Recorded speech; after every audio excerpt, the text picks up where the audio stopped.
Hello everyone, आज का test code है DA83-6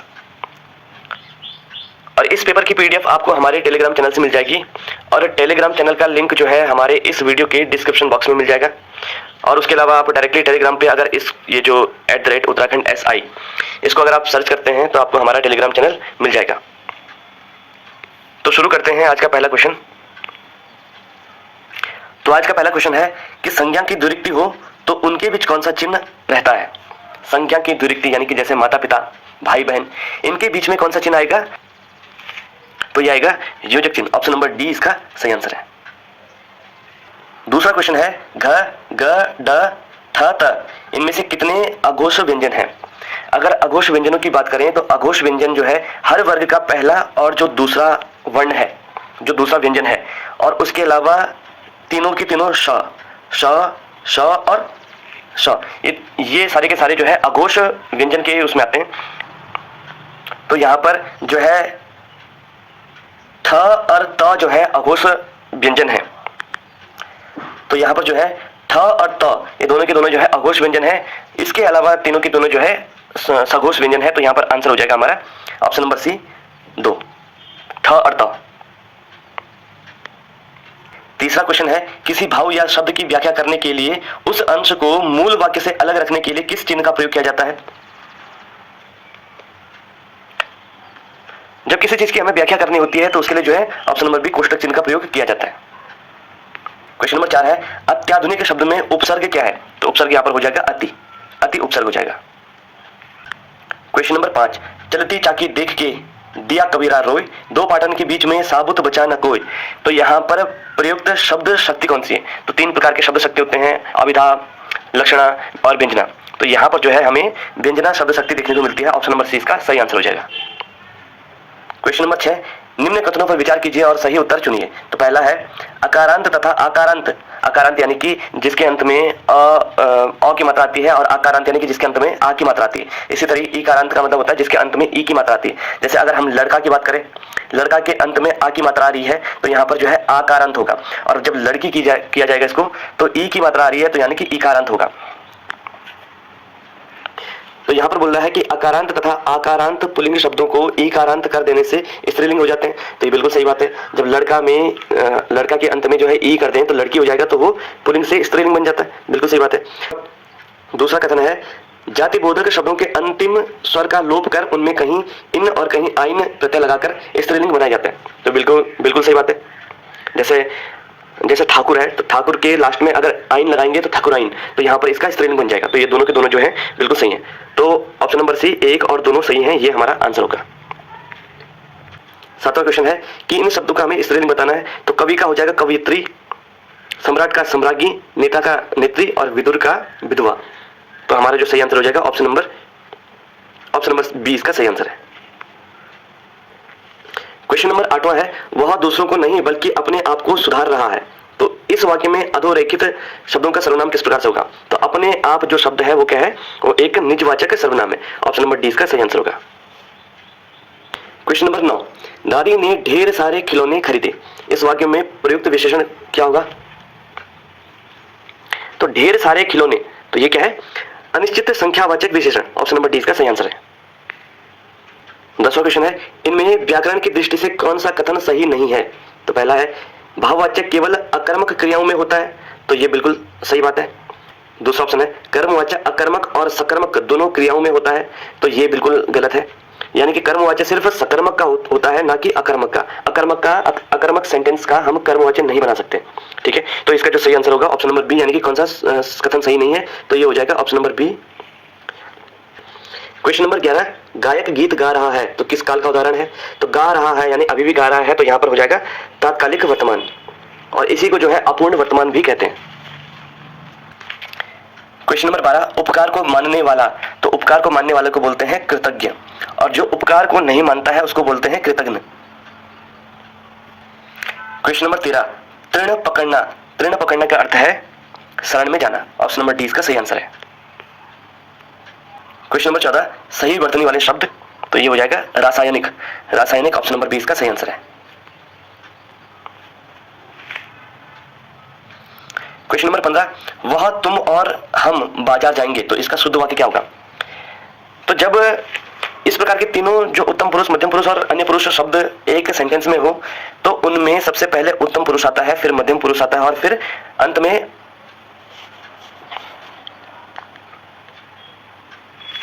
क्वेश्चन नंबर 15, वह, तुम और हम बाजार जाएंगे, तो यहां पर शुद्ध वाक्य क्या होगा?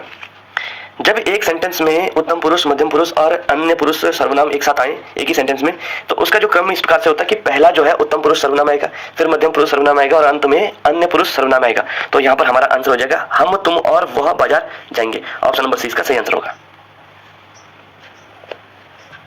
क्वेश्चन नंबर 16, ऐहिक शब्द का विलोम कौन सा है? तो ऐहिक मतलब इसी संसार का, तो इसका जो विलोम होगा वो होगा पारलौकिक, यानी कि दूसरे संसार का। तो ऑप्शन नंबर सी इसका सही आंसर होगा। क्वेश्चन नंबर 17, मृगेंद्र का पर्यायवाची। मृगेंद्र जो है शेर का पर्यायवाची है, तो इसका जो पर्यायवाची हो जाएगा वो हो जाएगा option number C Shardul. Shardul भी जो है शेर का पर्यायवाची है। इसके अलावा यहाँ पर कुरंग अगर बात करें तो कुरंग हिरण का पर्यायवाची होता है और अहि जो है सांप का पर्यायवाची होता है। क्वेश्चन नंबर 18, निम्नलिखित में से तद्भव शब्द है, तो तद्भव शब्द कौन सा हो जाएगा? तद्भव शब्द जो है यहाँ पर घर है, घर जो है गृह का तद्भव शब्द है। क्वेश्चन नंबर 19, वधूर्मी का संधि विच्छेद क्या होगा? तो वधूर्मी, वधू धन ऊर्मी, तो ऑप्शन नंबर जो है ऑप्शन नंबर सी इसका सही आंसर होगा। इसमें जो है दीर्घ स्वर संधि हमें देखने को मिल रही है। क्वेश्चन नंबर 20, सौम्यता ही नारी का सच्चा, ऑप्शन नंबर सी इसका सही आंसर होगा, श्रृंगार है। क्वेश्चन नंबर 21, तो ये नेशनल पार्क है, इनको हमने उनकी स्थापना के बढ़ते वर्षों के क्रम में व्यवस्थित करना है। तो यहाँ पर पहला है गोविंद राष्ट्रीय उद्यान, तो गोविंद राष्ट्रीय उद्यान जो है 1980 में बना था। कॉर्बेट नेशनल पार्क 1936 में, गंगोत्री नेशनल पार्क 1989 में और राजाजी नेशनल पार्क जो है 1983 में जो है बना था। तो यहाँ पर इनका सही क्रम हो जाएगा 2, 1, 4, 3, तो ये सही क्रम हो जाएगा, ऑप्शन नंबर सी इसका सही आंसर होगा। क्वेश्चन नंबर 22, तो यहाँ पर हमें एक कथन दिया हुआ है और एक कारण दिया हुआ है। तो कथन है कि उत्तराखंड राज्य के गढ़वाल मंडल में कुमाऊं मंडल की अपेक्षा कृषि भूमि कम है, तो ये बिल्कुल सही कथन है कि गढ़वाल मंडल की जो कृषि युक्त भूमि है वो कुमाऊं मंडल की अपेक्षा कम है। और दूसरा रीजन दिया हुआ है कि कुमाऊं मंडल में गढ़वाल की अपेक्षा मैदानी भूमि कम है, तो मैदानी भूमि कम ये बिल्कुल गलत है। तो कुमाऊं मंडल में जो मैदानी भूमि है वो गढ़वाल मंडल की अपेक्षा ज्यादा है, यहाँ पर कम दिया हुआ है, तो ये जो है बिल्कुल गलत कारण है। तो हमारा सही आंसर हो जाएगा ऑप्शन नंबर सी, कथन ए सही है और कारण आर गलत है। क्वेश्चन नंबर 23, तो हमें मेला और उनका स्थान को जो है सुमिलित करना है। तो गेंदी का उत्सव जो है पौड़ी गढ़वाल में होता है, सुरकंडा उत्सव टिहरी में, हिल यात्रा पिथौरागढ़ में और रम्माण उत्सव चमोली जनपद में होता है। तो इसका जो सही आंसर हो जाएगा ये हो जाएगा ऑप्शन नंबर सी इसका सही आंसर है। क्वेश्चन नंबर 24, तो यहाँ पर हमें दो सूची दी हैं। सूची 1 में जो है लोकगीत है और दूसरी सूची में जो है विषय है, तो इनको हमें जो है सम्मिलित करना है। तो जागा गीत जो है लोक गाथे हैं जिनका संबंध पौराणिक व्यक्ति व देवताओं से होता है। चांचड़ी गीत का संबंध जो है वो स्त्री पुरुषों द्वारा उत्तरायणी के अवसर पर प्रमुख रूप से गाया जाने वाला गीत है। भागनौल एक अनुभूति गीत है, यानी प्रेम प्रधान और अनुभूति गीत है। और भड़ों गीत जो है वीरों से संबंधित गीत है। ठीक है, तो इसका जो सही आंसर हो जाएगा ये होगा ऑप्शन नंबर बी इसका सही आंसर होगा। क्वेश्चन नंबर 25, तो इनमें से सुमिलित कौन सा नहीं है? यहाँ पर पुस्तक और उनके लेखक दिए हुए।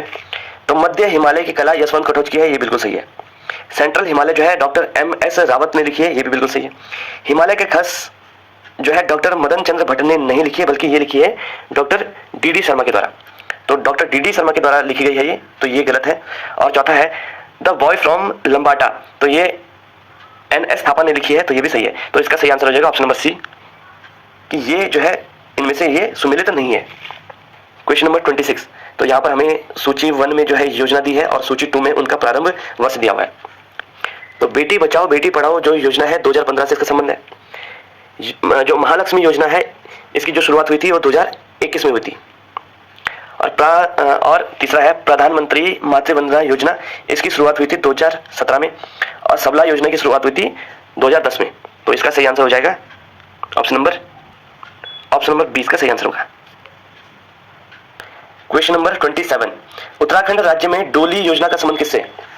तो जो डोली योजना का संबंध है यह है चिकित्सा क्षेत्र से।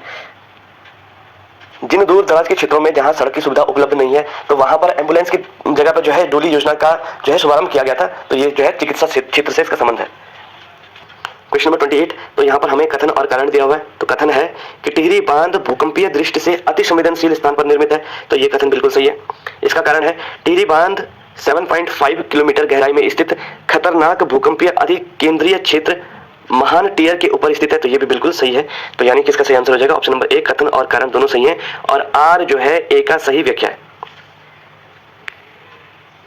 क्वेश्चन नंबर 29, विवाह की बोई दोदी की और बाजदिया आदि जो विवाह के प्रकार हैं ये उत्तराखंड की किस जनजाति में पाए जाते हैं?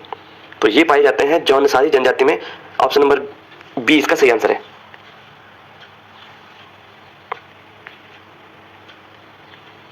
क्वेश्चन नंबर 30, 2011 की जनगणना के अनुसार जनसंख्या घनत्व के संबंध में उत्तराखंड का भारत में कौन सा स्थान है? तो उत्तराखंड का जो 2011 की जनसंख्या के अनुसार उत्तराखंड का स्थान है यह है 25वां। ऑप्शन नंबर ए इसका सही आंसर है।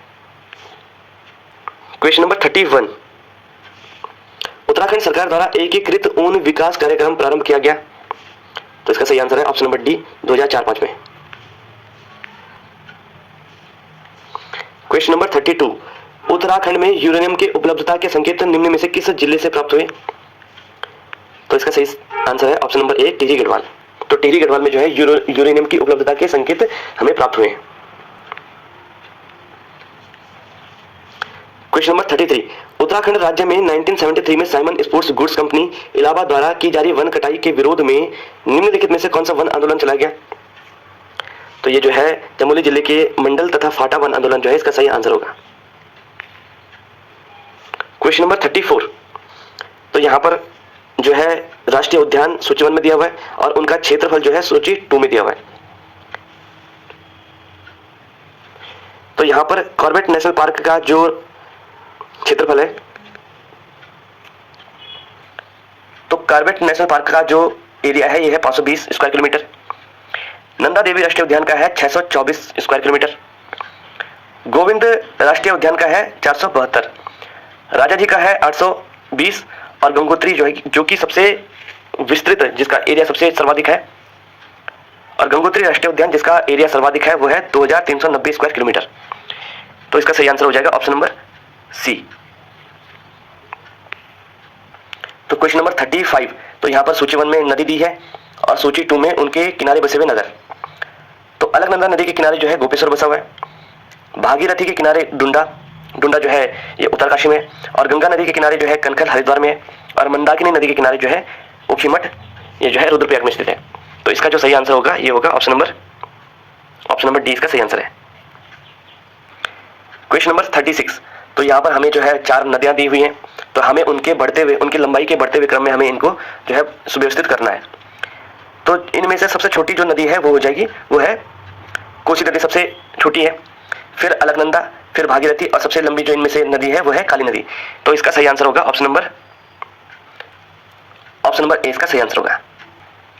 क्वेश्चन नंबर 37, तो सूची 1 में हमें दून दिए हुए हैं और सूची 2 में उनका जिला। तो देहरादून जो है वो कहाँ पे है? ये देहरादून में है। चंडीदून का संबंध हरिद्वार से है, हर की दून उत्तरकाशी में, और कोठारदून जो है ये पौड़ी में अवस्थित है। तो इसका सही क्रम हो जाएगा 3, 4, 1, 2। ऑप्शन नंबर डी इसका सही आंसर होगा। क्वेश्चन नंबर 38, भारत और उज्बेकिस्तान के मध्य एक संयुक्त अभ्यास हुआ था, संयुक्त मिलिट्री एक्सरसाइज हुई थी। तो ये जो है कहाँ आयोजित किया गया था? तो इसका सही आंसर है ऑप्शन नंबर सी पिथौरागढ़ में। क्वेश्चन नंबर 39, उत्तराखंड में G20 बैठकों हेतु 2023-24 में कितनी राशि का प्रावधान रखा गया था?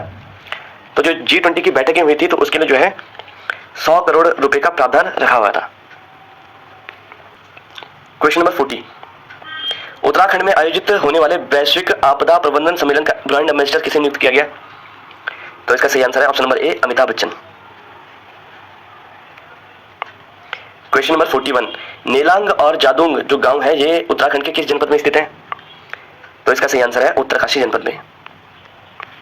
क्वेश्चन नंबर 42, उत्तराखंड में बनने वाले किस रोपवे को भारत तथा विश्व में सर्वाधिक ऊंचाई पर स्थित रोपवे कहा जा रहा है? तो इसका सही आंसर है ऑप्शन नंबर सी गोविंद घाट हेमकुंड साहिब।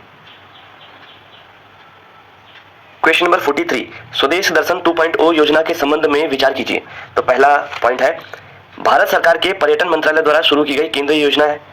तो ये तथ्य बिल्कुल सही है। दूसरा है इस योजना में उत्तराखंड के 3 सीमांत जनपद उत्तरकाशी, चंपावत और पिथौरागढ़ को शामिल किया गया। तो यहाँ पर उत्तरकाशी को नहीं शामिल किया गया है, जबकि चंपावत और पिथौरागढ़ को शामिल किया गया। तो इसलिए जो है ये तथ्य जो है गलत हो जाता है। तो यहां पर हमारा जो सही आंसर होगा ऑप्शन नंबर सी। ए सही है परंतु बी गलत है। ऑप्शन नंबर सी इसका सही आंसर है।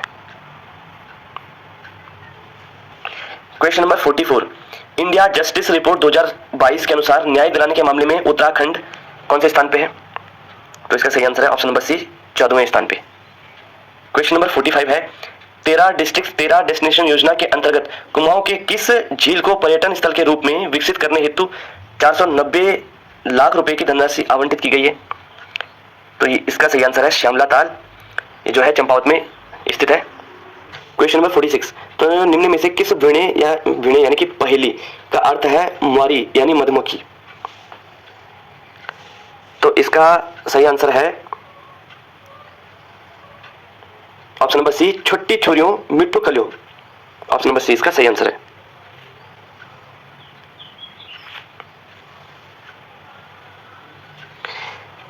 क्वेश्चन नंबर 47, स्थानीय शब्द घटवाड़ी शब्द का तात्पर्य है? तो इसका सही आंसर है ऑप्शन नंबर सी, घराट जो पंचक्की होते हैं उनमें पीसने के लिए जो रखी गई अनाज की मात्रा होती है तो उसे जो है घटवाड़ी कहा जाता है। क्वेश्चन नंबर 48, बीज बचाओ आंदोलन के लिए कौन सा कथन असत्य है? तो पहला है, जड़धार गांव से इस आंदोलन की शुरुआत हुई, तो बिल्कुल सही है। दूसरा ऑप्शन है, परंपरागत बीजों की विलुप्त होती प्रजातियों का संरक्षण, बिल्कुल सही है। तीसरा है, आंदोलन की शुरुआत सुंदरलाल बहुगुणा ने की, तो सुंदरलाल बहुगुणा ने नहीं बल्कि विजय जड़धारी ने की थी। तो ऑप्शन नंबर सी इसका सही आंसर होगा। और चौथा ऑप्शन है, जड़धार गांव में लगभग 500 से अधिक बीजों को संजोया गया जो विलुप्त होने के कगार पे। तो चौथा ऑप्शन भी बिल्कुल सही है। क्वेश्चन नंबर 49, तो असुमेलित कौन है इनमें से? तो पहला है, एक पाथा 2 किलोग्राम के बराबर होता है, तो बिल्कुल सही है।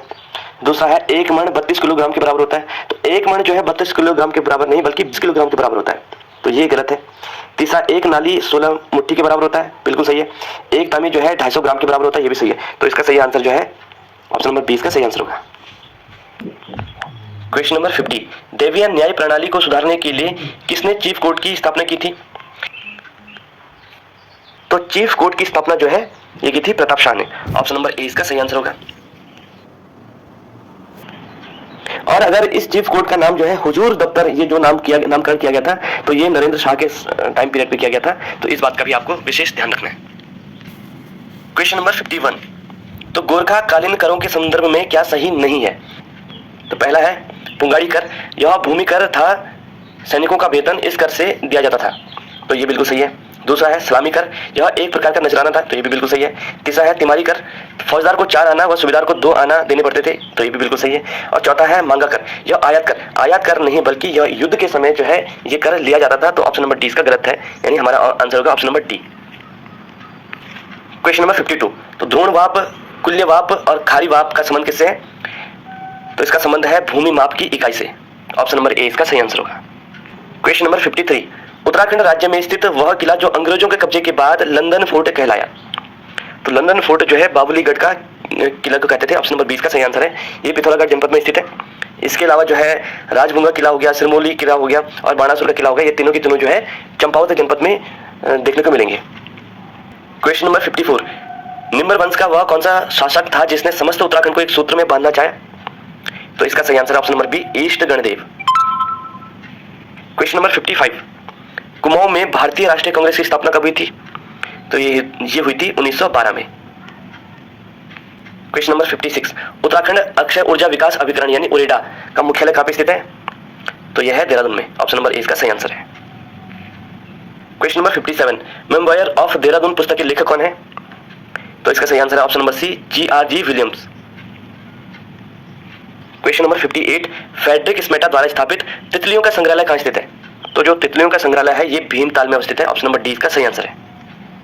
क्वेश्चन नंबर 59, तो सूची 1 में मेले दिए हुए हैं और सूची 2 में उनका स्थान दिया हुआ है। तो पहला है झंडा मेला, तो झंडा मेला जो है देहरादून में लगता है। पत्थर मार बगवाल मेला, तो बगवाल मेला जो है इसका संबंध है देवीधुरा में, चंपावत की देवीधुरा में।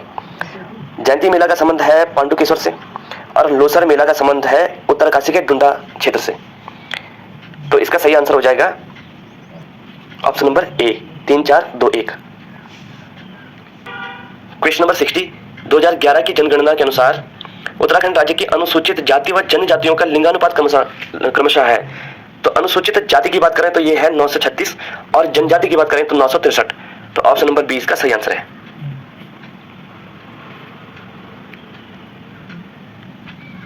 Question number 61, Sandrocottus. तो ये जो सेंड्रोकोटस है ये चंद्रगुप्त मौर्य को कहा जाता था, तो इसकी पहचान किसने की? तो सबसे पहले किसने बताया कि जो सेंड्रोकोटस नाम है ये चंद्रगुप्त मौर्य के लिए ही उपयोग किया गया है। तो इसका जो सही आंसर है ये है William Jones. Option number A इसका सही आंसर है। क्वेश्चन नंबर 62, महात्मा गांधी एवं उनके विचारों से प्रभावित होने वाले प्रथम आदिवासी नेता थे। तो इसका सही आंसर है ऑप्शन नंबर बी, जोड़ानांग। क्वेश्चन नंबर 63, निम्नलिखित में से कौन सा युग्म सुमेलित नहीं है? तो पहला भोपाल विद्रोह। अच्छा, यहां पर एक छोटी सी गलती है, भोपाल विद्रोह नहीं बल्कि मोपला विद्रोह है। तो मोपला विद्रोह, तो मोपला विद्रोह का संबंध जो है केरल राज्य से। कोका विद्रोह जो है पंजाब में हुआ था। ज्वार विद्रोह मध्य प्रदेश में नहीं बल्कि वेस्ट बंगाल में हुआ था। तो जो है सी गलत है और जो डी है कोली विद्रोह का संबंध गुजरात राज्य से है। तो ये भी बिल्कुल सही है। तो इसका सही आंसर होगा ऑप्शन नंबर सी, ज्वार विद्रोह इसका सही आंसर होगा। क्वेश्चन नंबर 64, तो भोपाल में जो गैस त्रासदी हुई थी 1984 में, तो उसमें कौन से गैस का रिसाव हुआ था, हमें ये बताना है।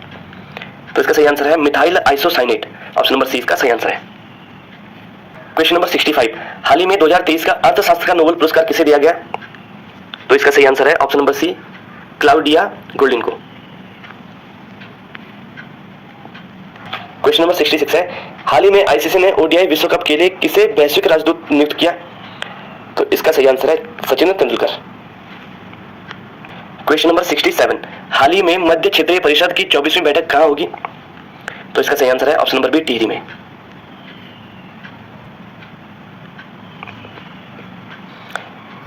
क्वेश्चन नंबर 68, हाल ही में किसे जलवायु परिवर्तन के लिए स्पिनोजा पुरस्कार मिला है? तो इसका सही आंसर है option number B, Jovita Gupta. Question number 69, मुद्रा आपूर्ति की माप M3 में निम्नलिखित में से किसे सम्मिलित नहीं किया जाता है? तो इसका सही आंसर है डाक खानों की मांग जमा। क्वेश्चन नंबर 70, भारतीय संविधान में 11वां मौलिक कर्तव्य किस वर्ष जोड़ा गया? तो जो 11वां मौलिक कर्तव्य है ये 86 संविधान संशोधन के तहत 2002 में जोड़ा गया था। तो इसमें जो है राइट टू एजुकेशन से संबंधित प्रावधान थे। तो ऑप्शन नंबर ए इसका सही आंसर होगा। और अगर हम मौलिक कर्तव्यों की बात करें तो 42वें संविधान संशोधन के तहत जो है मौलिक कर्तव्यों को भाग 5A में जोड़ा गया था। तो इस क्वेश्चन का जो सही आंसर है वो है ऑप्शन नंबर ए। क्वेश्चन नंबर 71, भारत वन स्थिति रिपोर्ट 2021 के अनुसार भारत के किस राज्य में इसके भौगोलिक क्षेत्रफल का सर्वाधिक प्रतिशत वन आवरण है? तो यानी कि हमें भौगोलिक क्षेत्रफल का जो प्रतिशत बताना है कि सर्वाधिक प्रतिशत किस राज्य में स्थित है। तो यह है ऑप्शन नंबर बी, मिजोरम में। और अगर हम सिर्फ भौगोलिक क्षेत्रफल की बात करें तो सर्वाधिक जो है वो हो जाता है मध्य प्रदेश में, लेकिन प्रतिशत के रूप में मिजोरम पहले नंबर पर होगा।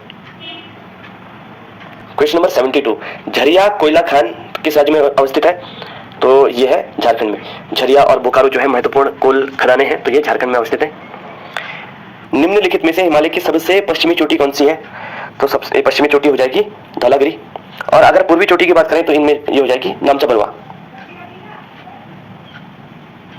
क्वेश्चन नंबर 74, निम्नलिखित में से कौन सा पौधा सल्फर डाइऑक्साइड प्रदूषण का संकेतक है?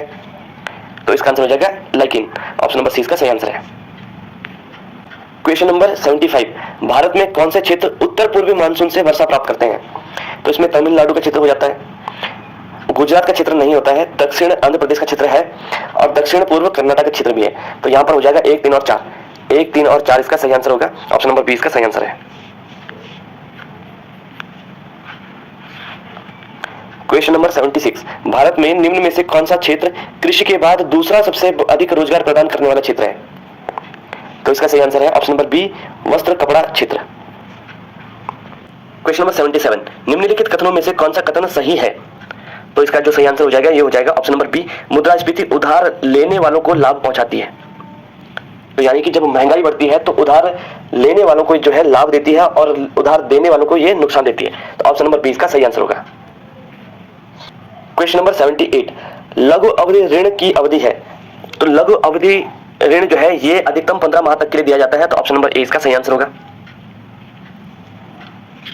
अगर हम मध्यम अवधि ऋण की बात करें तो ये 15 माह से 5 वर्ष तक के लिए ये ऋण दिया जाता है। और अगर हम दीर्घकालिक ऋण की बात करें तो ये जो है दीर्घकालिक ऋण 5 वर्ष से अधिक के लिए दिया जाता है। क्वेश्चन नंबर 79, निम्नलिखित में से कौन सा कथन सही है? तो पहला है सामाजिक समानता संविधान में प्रत्याभूत नहीं है, तो ये बिल्कुल गलत है। दूसरा है देश में सामाजिक समानता पहले से विद्यमान थी, तो पहले से तो बिल्कुल विद्यमान नहीं थी। तीसरा है सामाजिक समानता संविधान में प्रत्याभूत है, तो वर्तमान में जो है संविधान के जो प्रस्तावना है तो वहां पर सामाजिक समानता की बात की गई, तो ऑप्शन नंबर सी इसका सही आंसर है।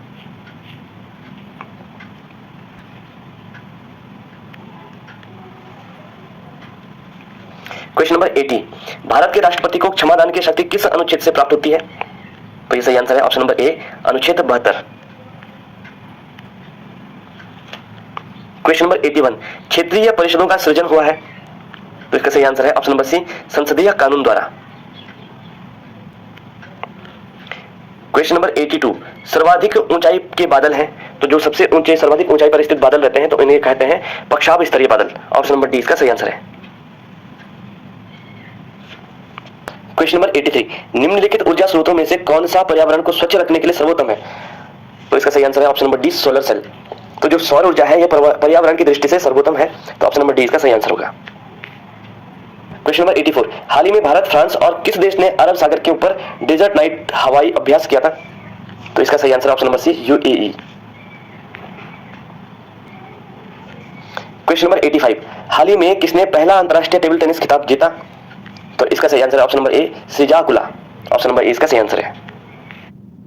क्वेश्चन नंबर 86, तो हाल ही में आईसीसी ने किस भारतीय खिलाड़ी को पुरुष one day cricketer of the year 2023 घोषित किया?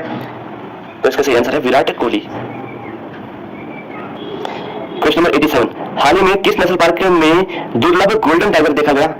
तो इसका सही आंसर है option number C, Kaziranga national park. Question number 88, पहले ग्राफिकल वेब ब्राउजर का नाम बताइए? तो इसका सही answer option number C, mosaic. Question number 89, किसी सॉफ्टवेयर में त्रुटि को क्या कहा जाता है? तो ये कहा जाता है बग, और बग को हटाने के लिए कहा जाता है डीबगिंग। क्वेश्चन नंबर 90, इनमें से यूटिलिटी सॉफ्टवेयर का नाम बताइए? तो यहाँ पर जो है एंटीवायरस है, डिस्क क्लीनअप है, डिस्क फ्रेगमेंटर है, यानी कि all of the above. Option number D इसका सही आंसर होगा। क्वेश्चन नंबर 91, तो यहाँ पर हमें जो है दर्पण प्रतिबिंब बताना है, तो इसका सही आंसर हो जाएगा ऑप्शन नंबर बी, बी इसका सही आंसर है। क्वेश्चन नंबर 92, यदि 1 फरवरी 2016 को सोमवार था तो 29 फरवरी 2008 को कौन सा दिन था? तो इसका सही आंसर है ऑप्शन नंबर सी, शुक्रवार। क्वेश्चन नंबर 93, किसी घड़ी में अगर 6 बजे हैं तो घड़ी की दोनों सुइयों के मध्य कितने डिग्री का कोण होगा? तो ये हो जाएगा 180 डिग्री के। ऑप्शन नंबर ए इसका सही आंसर होगा। क्वेश्चन नंबर 94, तो इस आकृति में त्रिभुजों की संख्या कितनी होगी? तो यहाँ पर त्रिभुजों की संख्या जो हो जाएगी ये हो जाएगी 39। ऑप्शन नंबर डी इसका सही आंसर है। क्वेश्चन नंबर 95, दिए गए अव्यवस्थित अक्षरों को अर्थपूर्ण शब्द में व्यवस्थित करें और उस शब्द को पहचाने जो एक रंग नहीं है। तो इनमें से अगर इसको सुव्यवस्थित करते हैं, जो ये लेटर्स हैं, इसको अगर हम सुव्यवस्थित करेंगे तो इनमें से कौन सा रंग नहीं होगा? तो पहला जो है ये इसको सुव्यवस्थित करेंगे तो वॉयलेट रंग बनेगा इससे, जो दूसरा है इससे ऑरेंज बनेगा, जो तीसरा है इससे पर्पल बनेगा, और जो चौथा है ये इससे फ्लावर बनेगा। तो फ्लावर एक रंग नहीं है, बाकी सारे के सारे रंग है, तो इसका सही आंसर होगा ऑप्शन नंबर डी इसका सही आंसर होगा। क्वेश्चन नंबर 96, तो 456 जिस तरीके से 15 से संबंधित है उसी तरीके से 789 किससे संबंधित होगा? तो यहाँ पर देखिए 456 के अंकों का अगर हम योग करते हैं 4 + 5 + 6 करते हैं तो ये हो जाएगा 15। इसी तरीके से अगर हम 7 + 8 + 9 करेंगे तो ये हो जाएगा 24। ऑप्शन नंबर डी इसका सही आंसर होगा। क्वेश्चन नंबर 97, तो ऐसी यू अगर x a से संबंधित है तो क्यू s किससे संबंधित होगा?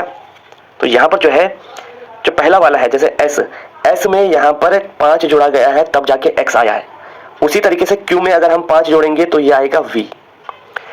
इसी तरीके से जो दूसरा है u में 6 जोड़ा गया है तब आएगा a। इसी तरीके से s में अगर 6 जोड़ेंगे तो ये आएगा y, तो v y हमारा सही आंसर होगा। तो ऑप्शन नंबर ए इसका सही आंसर होगा। क्वेश्चन नंबर 98, तो यहाँ पर ये जो है इससे संबंधित है, वैली जो है इससे संबंधित है, तो अकॉर्ड किससे संबंधित होगा?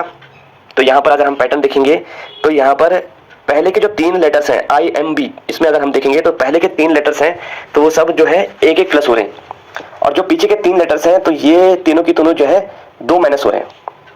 तो इसी तरीके से हमें अकॉर्ड में भी पहले के 3 में 1 प्लस करना है और लास्ट के 3 में 2 माइनस करना है। तो इसका सही आंसर हो जाएगा ऑप्शन नंबर बी।